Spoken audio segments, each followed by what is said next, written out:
ሰላም እንዴት ናችሁ? በሰራተኞች ጡረታ አዋጅ ላይ 3 አይነት የጡረታ አበል አይነቶች አሉ። የመጀመሪያው የአገልግሎት የጡረታ አበል ነው። ሁለተኛው የጤና ጉድለት የጡረታ አበል፣ ሶስተኛው ደግሞ የጉዳት ጡረታ አበል ነው። የአገልግሎት የጡረታ አበል የሚታሰበው ጡረተኛው የሰጠው የአገልግሎት መጠንና እድሜው ነው ኮንሲደር የሚደረገው። የጤና ጉድለት የጡረታ አበል ደግሞ ሰራተኛው ጤና በማጣቱ ምክንያት ደሞዝ የሚያስገኝ ማንኛውንም ስራ መስራት በማይችልበት ጊዜ በሕክምና ቦርድ ተረጋግጦ ማለት ነው የሚታሰብ የጡረታ አበል ነው። የጉዳት የጡረታ አበል ደግሞ ሰራተኛው መደበኛ ስራውን በሚሰራበት ጊዜ ጉዳት ሲደርስበት ደሞዝ የሚያስገኝ ስራ መስራት አለመቻሉን በሕክምና ቦርድ ተረጋግጦ የሚታሰብለት የጡረታ አበል ነው ማለት ነው።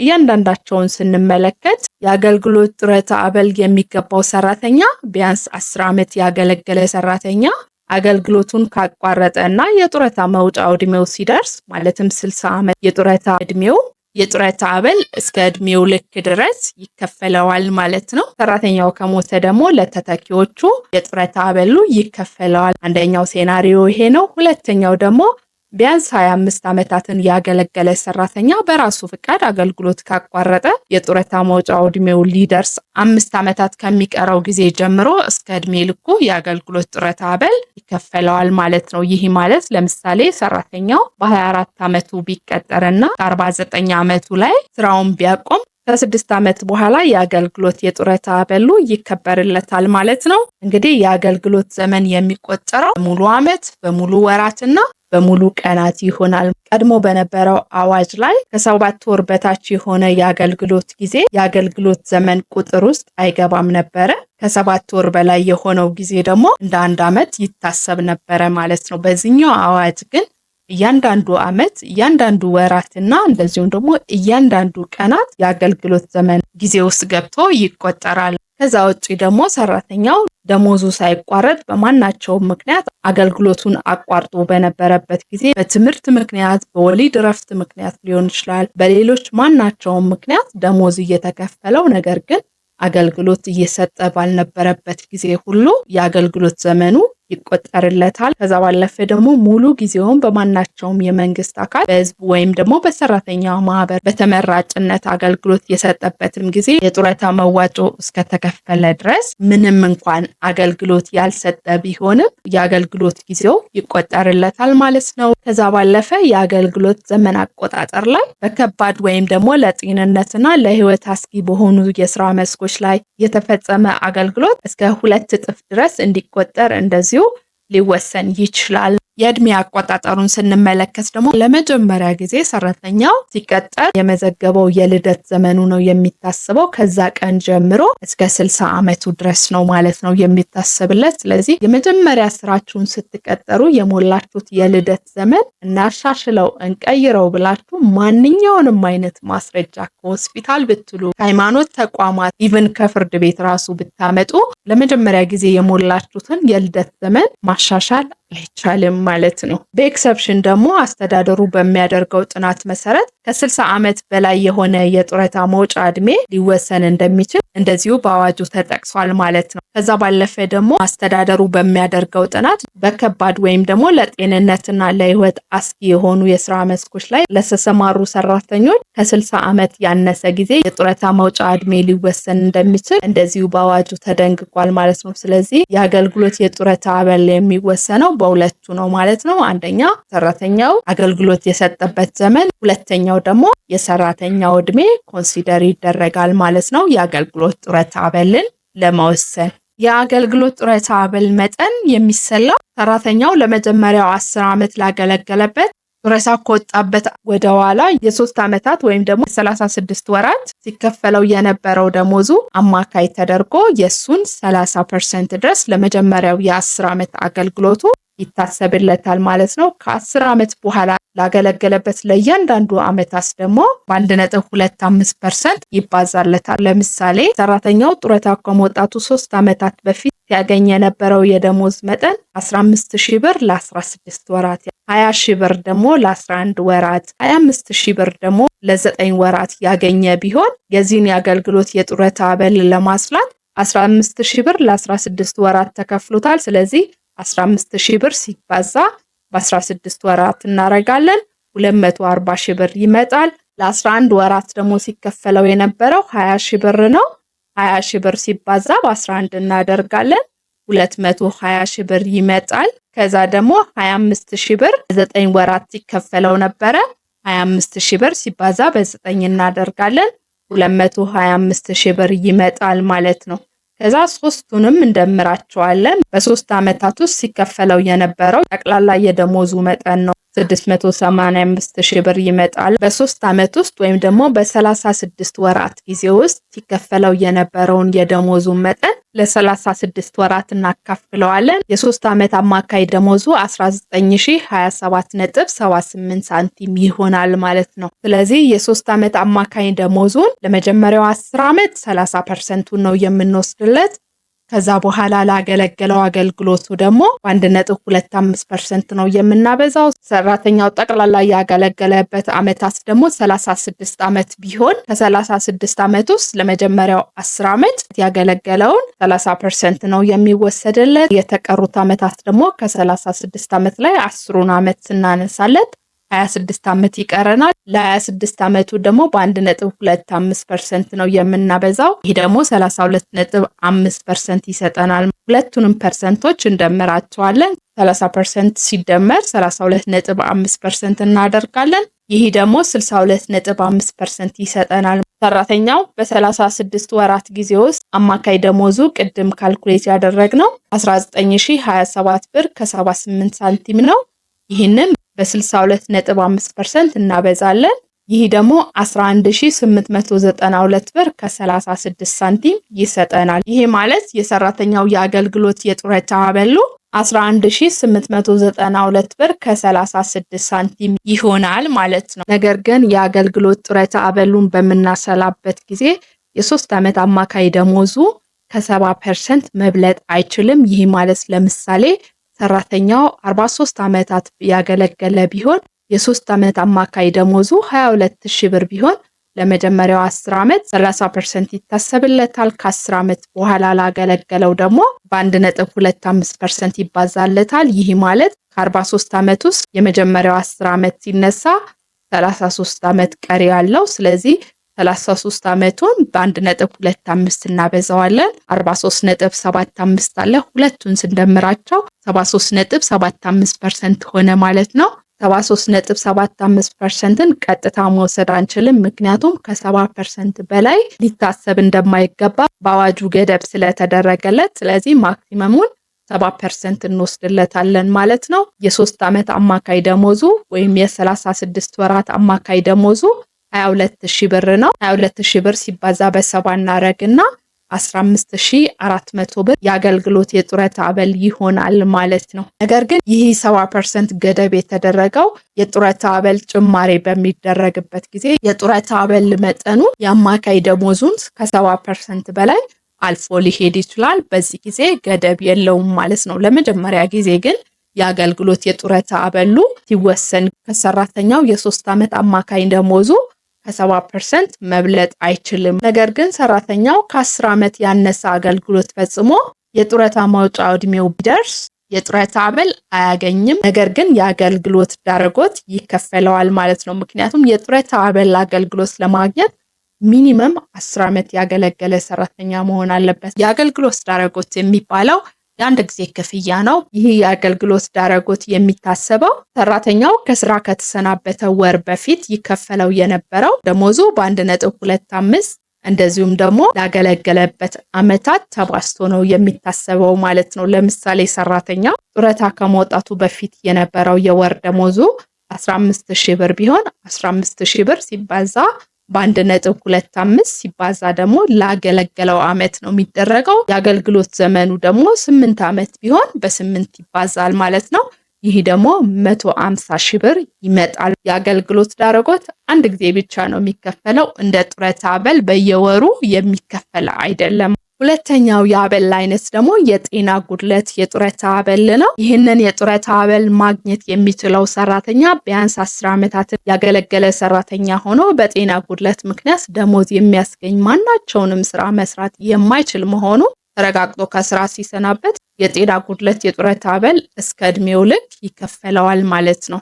የጤና ጉድለት የጡረታ አበልን መጠን ለማስላት ተመሳሳይ የሆነ አሰራር ነው ያለው ከአገልግሎት የጡረታ አበል ጋር። ስለዚህ ቀድሜ ባሳየኋችሁ የአገልግሎት የጡረታ አበልን መጠን ለማስላት ይሄድንበት መንገድ መከተል ብቻ ነው የሚጠበቅብን ማለት ነው።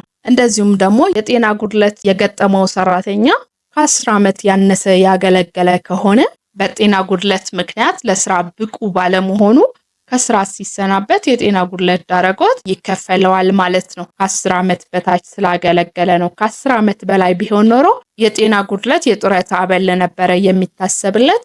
ነገር ግን አገልግሎቱ ከ10 ዓመት ያነሰ በሚሆንበት ጊዜ ልክ እንደ አገልግሎት ዳረጎት ሁሉ የጤና ጉድለት ዳረጎት የሚባል ደግሞ ከ10 ዓመት በታች ስላገለገለ ነገር ግን የጤና ጉድለት ለገጠመው ሰራተኛ የአንድ ጊዜ ክፍያ ይታሰብለታል ማለት ነው። ይህንን ለማስላት ለምሳሌ ሰራተኛው በጤና ጉድለት ምክንያት ከስራ ከተሰናበተበት ወር በፊት ይከፈለው የነበረው ደሞዙ 10,000 ብር ቢሆን 10,000 ብር ሲባዛ በ1.25 ሲባዛ ደግሞ ላገለገለበት ዓመት ያገለገለበት ዓመት ለምሳሌ 6 ዓመታት ብቻ ቢሆኑ በ6 እናበዛዋለን ማለት ነው። ይህ ደግሞ 75,000 ብር ይሰጠናል ማለት ነው። ስለዚህ ለዚህ ሰራተኛ የጤና ጉድለት ዳረጎት መጠኑ 75,000 ብር ይሆናል ማለት ነው። ይህ 75,000 ብር አንድ ጊዜ ብቻ ነው የሚከፈለው ማለት ነው ዳረጎት ስለሆነ። ሶስተኛው የአበል አይነት ደግሞ የጉዳት ጡረታ አበል ነው። የዚህ የጡረታ አበል ደግሞ የሚታሰበው ሰራተኛ መደበኛ ስራውን በሚሰራበት ጊዜ ጉዳት ሲደርስበት ነው። ጉዳቱ እንግዲህ ሁለት አይነት ነው። አንደኛ አክሲደንታል ነው ወይም ደግሞ በአደጋ ምክንያት የሚደርስ ጉዳት ነው። ሁለተኛ ደግሞ በስራው ሁኔታ ምክንያት የሚመጣ በሽታ በሚሆንበት ጊዜ ነው ማለት ነው። ለምሳሌ ከፍተኛ ቅዝቃዜ ያለበት፣ ከፍተኛ ሙቀት ያለበት ወይም ደግሞ ለኬሚካል ተጋላጭ የሆነ ሰራተኛ በዚህ ምክንያት የጤና ጉዳት ሊያጋጥመው ይችላል። ይህ ሰራተኛ ማንኛውንም ደሞዝ ሊያስገኝ የሚችል ስራ መስራት እንደማይችል በሕክምና ቦርድ ከተረጋገጠበት ጊዜ ጀምሮ የጉዳት የጡረታ አበል ሊከበርለት ይችላል። ነገር ግን ሰራተኛ የደህንነት መጠበቂያ መመሪያዎችን በመጣሱ ምክንያት የአደጋ መከላከያ ደንቦችን በመተላለፉ ምክንያት ለሚደርስበት ጉዳትና መጠጥና አደንዛዥ እጾችን ተጠቅሞ በሚደርስበት ጉዳት ጊዜ በራሱ ላይ ጉዳት እንዳደረሰ ስለሚታሰብ የጉዳት የጡረታ አበል አይታሰብለትም። የጉዳት የጡረታ አበል የሚታሰበው ደግሞ ሰራተኛው ላይ የደረሰው ጉዳት 10% ያላነሰ ሆኖ ሊድን የማይችል ጉዳት መሆን አለበት። ደሞዝ የሚያስገኝ ማናቸውንም ስራ መስራት የማይችል በመሆኑ ከስራ ሲሰናበት የጉዳት አበል እስከ እድሜ ልኩ ይከፈለዋል ማለት ነው። የሚከፈለው የጉዳት የጡረታ አበል መጠን ደግሞ ሰራተኛው ጉዳት ከደረሰበት ወር በፊት ያገኝ ከነበረው መደበኛ የወር ደሞዙ 47% ይሆናል። ይህ ማለት ለምሳሌ ሰራተኛው ጉዳት ከመድረሱ በፊት ደሞዙ 30,000 ብር ቢሆን የ30,000 ብር 47% 14,100 ብር ይሆናል ማለት ነው። ነገር ግን ከዚህ ስሌት ይልቅ ለሰራተኛው በአገልግሎት የጡረታ አበል መሰረት ተሰርቶለት ከዚህኛው የተሻለ መጠን የሚያገኝ ከሆነ በአገልግሎት የጡረታ አበል መሰረት ይታሰብለታል። ለምሳሌ ሰራተኛው 28 ዓመት ያገለገለ ቢሆን ለመጀመሪያው 10 ዓመት 30% ይታሰብለታል። ቅድም ለአገልግሎት የጡረታ አበል እንዳሰላ ነው ማለት ነው። ለተቀሩት 18 ዓመታት ደግሞ በ1.25% ይታሰብለታል ማለት ነው። 22.5% ይሆናል። ሁለቱን ስንደምራቸው 30% ሲደመር 22.5% 52.5% ይሆናል። የሰራተኛው የ3 ዓመት ደሞዙ 20,000 ብር ሲከፈለው የነበረው ለ13 ወራት ቢሆን 25,000 ብር ደግሞ ለ15 ወራት ቢሆን 30,000 ብር ደግሞ ለ8 ወራት ሲከፈለው የነበረ ቢሆን 20,000 ብር ሲባዛ በ13 ወራት 260,000 ብር ይሆናል። 25,000 ብር ሲባዛ በ15 ወራት 375,000 ብር ይሆናል። 30,000 ብር ሲባዛ በ8 ወራት 240,000 ብር ይሆናል። ሶስቱን ስንደምራቸው 975,000 ብር ይመጣል ማለት ነው። ይህንን ለ36 ወራት እናካፍላለን 27,083.33 ሳንቲም ይሆናል ማለት ነው። ይሄ አማካኝ የ3 ዓመት ደሞዙ ነው። ይህንን በፐርሰንቴጁ እናበዛለን። ፐርሰንቴጁ ማለት እዚህ ጋር አስልተን ያመጣ ነው። ለመጀመሪያው 10 ዓመት 30% ነው። ለተቀሩት 15 ዓመታት ደግሞ 22.5% ነው። የሁለቱ ድምር 52.5% ነው። ስለዚህ አማካይ የ3 ወር ደሞዙን በ52.5% ስናደርገው 14218 ብር ከ75 ሳንቲም ያገኛል ማለት ነው።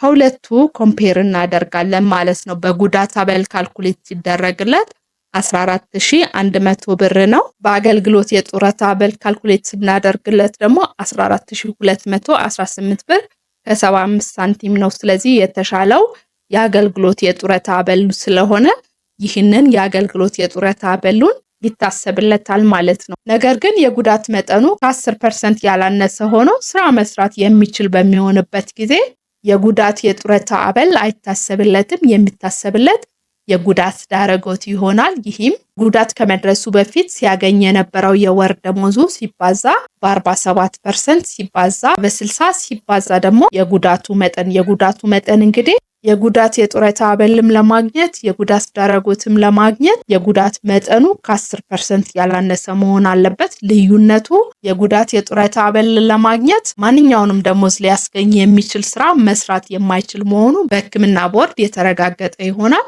የጉዳት ዳረጎት ለማግኘት ደግሞ የጉዳቱ መጠን ከ10% ያነሰ መሆን የለበትም። ነገር ግን ደሞዝ የሚያስገኝ ስራ መስራት ይችላል ማለት ነው። የጉዳት ዳረጎት የሚታሰብለት ደሞዙ ሲባዛ 47% ሲባዛ በ60 ሲባዛ የጉዳቱን መጠን የሚወስነው የሕክምና ቦርድ ነው። ለምሳሌ የጉዳቱ መጠን 15% ቢሆን እንደነገርኳችሁ ከ10% ማነስ የለበትም። ለሁለቱም የጡረታ አበልም ቢሆን የጉዳት ዳረጎትም ቢሆን የጉዳቱ መጠን ከ10% ያነሰ መሆን የለበትም። በዚህ ምሳሌ መሰረት 15% ቢሆን የዳረጎት መጠኑ 50760 ብር ይሆናል ማለት ነው። አስቀድሜ እንደነገርኳችሁ ዳረጎት አንድ ጊዜ ብቻ ነው የሚከፈለው። እንደ ጡረታ አበል በየጊዜው በየወሩ የሚከፈለው አይደለም ማለት ነው። የጡረታ አበል ሲከፈለው የነበረ ጡረተኛ ቢሞት ወይም በስራ ላይ ያለ ቢሞት የጡረታ አበሉ ወይም ደግሞ ዳረጎቱ ለተተኪዎቹ ይከፈላቸዋል ማለት ነው።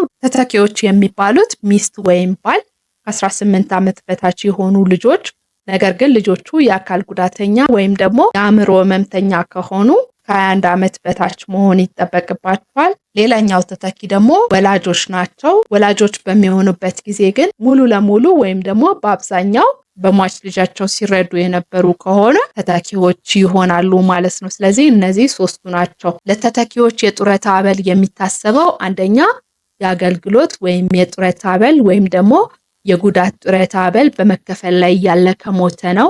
ሁለተኛ ደግሞ ቢያንስ 10 ዓመት አገልግሎ በስራ ላይ ያለ ከሞተም እንደዚሁ ለተተኪዎች የጡረታ አበል ይታሰብላቸዋል።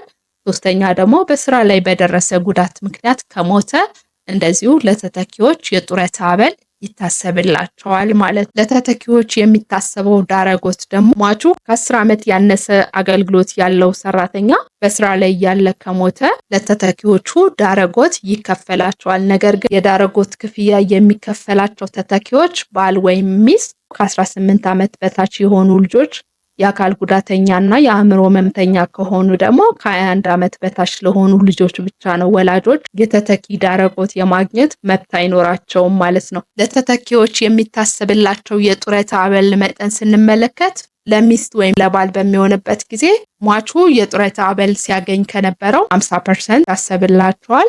ነገር ግን ተተኪ የጡረታ አበል እየተከፈለው ያለው የትዳር አጋር ሌላ ትዳር ከፈጸመ የጡረታ አበሉ ይቋረጥበታል። ይህም የሚቋረጠው ተተኪዋ ሚስት ከሆነች ከ45 ዓመት እድሜዋ በታች ሌላ ትዳር ከያዘች የተተኪ የጡረታ አበሉ ይቋረጥባታል። የተተኪ የጡረታ አበል እየተቀበለ ያለው ባል ከሆነ ደግሞ ከ50 ዓመት እድሜው በታች ሌላ ትዳር ከያዘ የተተኪ የጡረታ አበሉ ይቋረጥበታል ማለት ነው። ነገር ግን የተተኪ የጡረታ አበል ባለመብቱ የአካል ጉዳተኛ በሚሆንበት ጊዜ ባልም ሆነ ሚስት ማለት ነው ሌላ ትዳር ቢፈጽምም የተተኪ የጡረታ አበሉ አይቋረጥበትም። ሌላኛው ተተኪ ደግሞ ልጆች ናቸው። ልጆች ሲባል እንግዲህ ህጋዊ የጉዲፈቻ ልጆችንም ይጨምራል። የልጆች የተተኪ የጡረታ አበል መጠን ደግሞ የሟች የጡረታ አበል መጠኑን 20% ለልጅ ይታሰባል።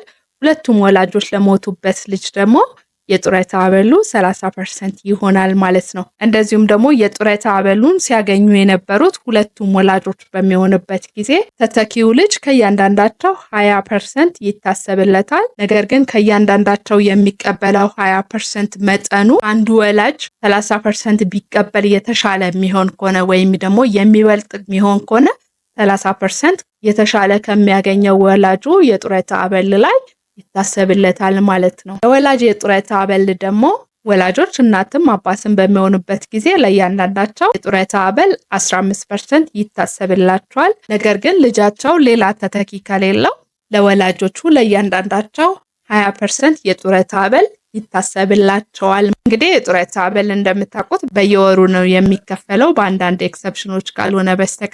ከዛ ባለፈ የውዝፍ የጡረታ አበል ወይም ደግሞ ዳረጎት ክፍያ ጥያቄ ማቅረብ የምትችሉት 5 ዓመት በላይ ካለፈ በይርጋ ይታገድባቸዋል። እንግዲህ የጡረታ አበሉም ከጡረታ የሚሰበሰብ መዋጮ እንደዚሁም ደግሞ ከጡረታ ፈንድ ኢንቨስትመንት ከሚገኘው ትርፍ ላይ ግብር አይከፈልበትም። አንዳንድ ሀገራት ግን ያስከፍላሉ። አሜሪካ ራሱ ማስከፈል ከጀመረች ረጅም ዓመታት ሆኗታል። እኛ ሀገር ባለው ሁኔታ የጡረታ አበሉም መዋጮም እንደዚሁም ደግሞ የጡረታ ፈንዱ ኢንቨስት ተደርጎ ከሚገኘው ትርፍ ላይም ታክስ አይከፈልበትም ማለት ነው። እንግዲህ የሰራተኞች የጡረታ አበልን ምክንያት በማድረግ የሰራውላችሁ ቪዲዮ ይሄንን ይመስላል። ቪዲዮ ከጠቀማችሁ ላይክ፣ ሼር አድርጉ።